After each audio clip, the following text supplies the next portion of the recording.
اور ان دینی احکامات میں سے کچھ احکامات وہ راستے کے ہیں، ہم راستوں پر چلتے ہیں، گلی کوچوں میں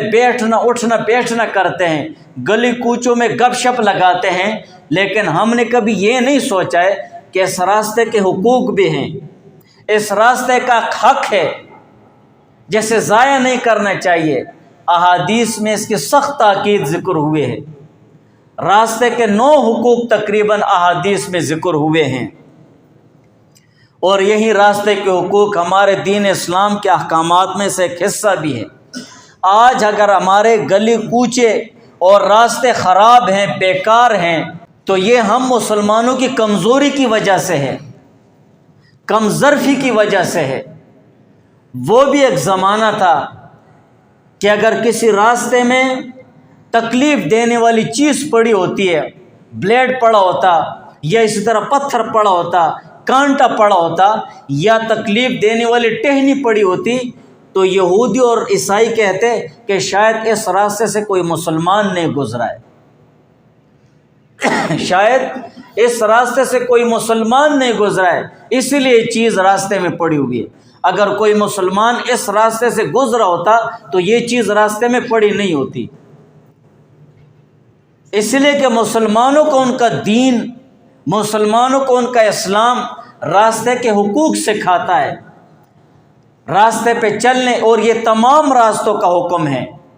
چاہے شہر کے گلی کوچے اور راستے ہیں، چاہے گاؤں کے گلی کوچے اور راستے ہیں، چاہے وہ کسی دوسرے علاقے کے وہ گلی کوچے اور راستے ہیں، یا بازار کے گلی کوچے کے راستے جو بھی ہیں، ان تمام گلی کوچوں اور راستوں کے حقوق ہیں۔ ان حقوق کی پاسداری کرنا، ان حقوق کی بجوری کرنا، یہ ہر مسلمان پر لازم ہے۔ اگر تم ان حقوق کی حق تلفی کرو گے تو قیامت کے دن ان حقوق کے متعلق پوچھا جائے گا۔ یہ جو راستے کے حقوق ہیں یہ اصل میں راستے پہ چلنے والوں کے حقوق ہیں، اور جب ان چلنے والوں کے حقوق ضائع ہوں گے تو قیامت کے دن تو ان کا پوچھ ہوگا۔ اگر ہم ان حقوق کی صحیح پاسداری کریں، آج آپ دیکھتے ہیں غیر مسلموں کے گلی کوچوں کو دیکھو، وہ کیسے صاف ستھرے ہوتے ہیں، کیسے وہ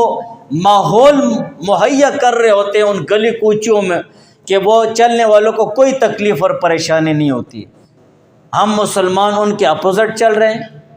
برعکس چل رہے ہیں، ان کا کوئی مذہب نہیں ہے لیکن وہ اس پر عمل کر رہے ہیں، اسلامی تعلیمات پر، اور ہم مسلمان ہو کر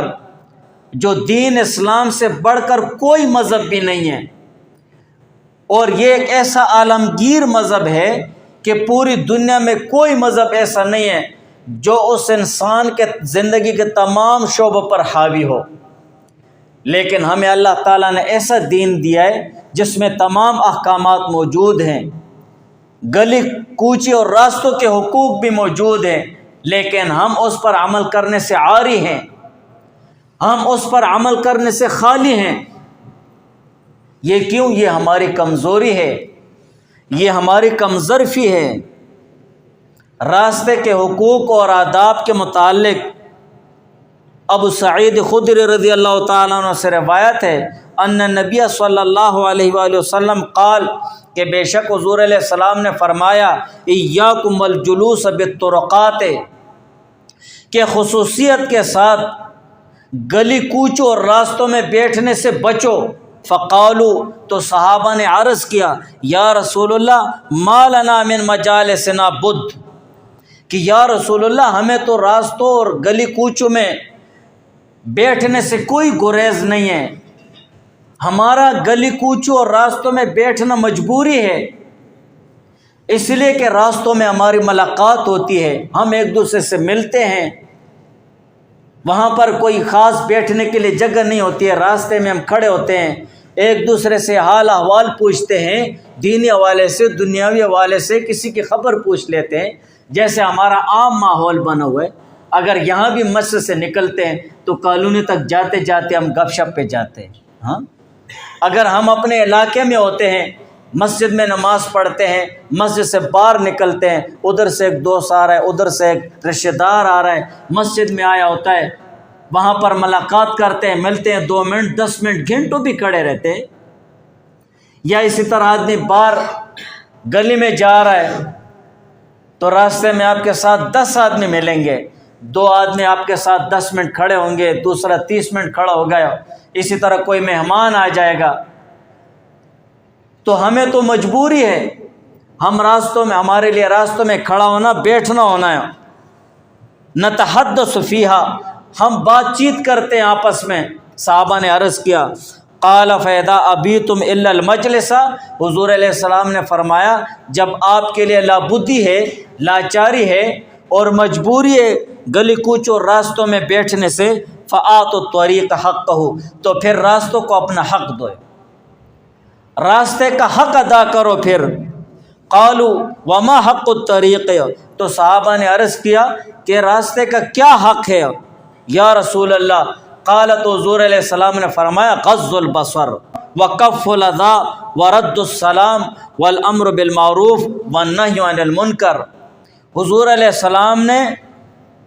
حدیث پاک میں راستے کے حقوق بیان فرما دیے ہیں، اور پہلا حق حضور علیہ السلام نے یہ فرمایا غض البصر، اپنی نگاہیں نیچے رکھنی ہیں،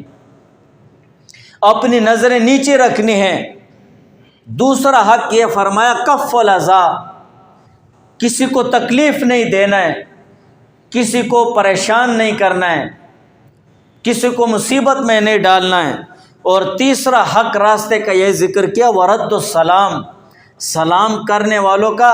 جواب دینا ہے، سلام کا، ان سے بہرا نہیں ہونا ہے اور خود کو ناخبر نہیں کرنا ہے، بلکہ اپنی توجہ آنے جانے والوں کے ساتھ بھی رکھنا ہے۔ ورد السلام، سلام کرنے والوں کے سلام کا جواب دینا ہے۔ اور چوتھے نمبر پر والامر بالمعروف، نیکی کی ترغیب دینا ہے، راستے میں جب کھڑے ہو تو نیکی کی ترغیب دینا ہے۔ اور پانچواں حق والنہی عن المنکر، اور برائی سے منع کرنے کی ترغیب دینا ہے۔ اور اس کے علاوہ مزید حقوق دوسرے حدیث میں حضور علیہ السلام نے فرمائے ہیں۔ چھٹا حق ہے وہ ارشاد السبیل، اگر کوئی راستہ بھٹک گیا ہے، کسی کو راستہ نہیں معلوم، یا وہ آپ سے کوئی کسی جگہ پہنچنے کا راستہ پوچھتا ہے تو آپ اس کو صحیح راستہ بتائیں گے، ایسے نہیں بتاؤ گے آگے چلتے جاؤ، آگے چلتے جاؤ، آگے چلتے۔ اور ساتواں حق وتغیث الملہوف، اور مظلوم کی فریاد رسی کرنا ہے۔ کوئی مظلوم ہے، کسی پر ظلم اور زیادتی ہو رہی ہے، وہ کہہ رہے میری مدد کرو، یہ شخص میرے ساتھ ظلم اور زیادتی کر رہا ہے، آپ اس کی فریاد رسی کریں گے۔ اور آٹھواں حق ہے وَأَعَانَ عَلَى الْحَمُولَ، بوجھ اٹھانے والے کی مدد کرنا ہے، چاہے وہ بوجھ اپنے کندھوں پر اٹھایا ہوا ہے، اس سے بوجھ کم کرنا ہے اگر وہ نہیں اٹھا سکتا ہے، یا بوجھ اٹھانا چاہتا ہے، یا بوجھ اپنی گاڑی میں رکھنا چاہتا ہے، یا اسی طرح اور کوئی طریقے سے بوجھ اٹھا رہا ہے، وزن زیادہ ہے تو اس کی مدد کرنا ہے۔ اور اسی طرح 9واں حق ہے وَإِمَاطَةُ الْأَذَى عَنِ الطَّرِيقِ، راستے سے تکلیف دینے والی چیز کو ہٹانا ہے۔ راستے میں کوئی بھی تکلیف دینے والی چیز ہو، ضروری نہیں ہے کہ تمہارے بدن کو زخمی کر دے، کچھ چیزیں ایسی ہوتی ہیں نا طبیعت کو بھی تکلیف دیتی ہیں، چاہے وہ تمہارے بدن کو تکلیف دینے والی ہوں یا طبیعت کو تکلیف دینے والی ہو، اس چیز کو راستے سے ہٹانا یہ راستے کا حق ہے۔ جب آپ گلی کوچ اور راستوں میں کھڑے ہوں گے یا بیٹھے ہوں گے یا وہاں پر کھڑے ہو کر گپ شپ لگاؤ گے تو یہ راستوں کے حقوق میں سے ایک حق ہے کہ آپ تکلیف دینے والی چیز کو ہٹائیں گے۔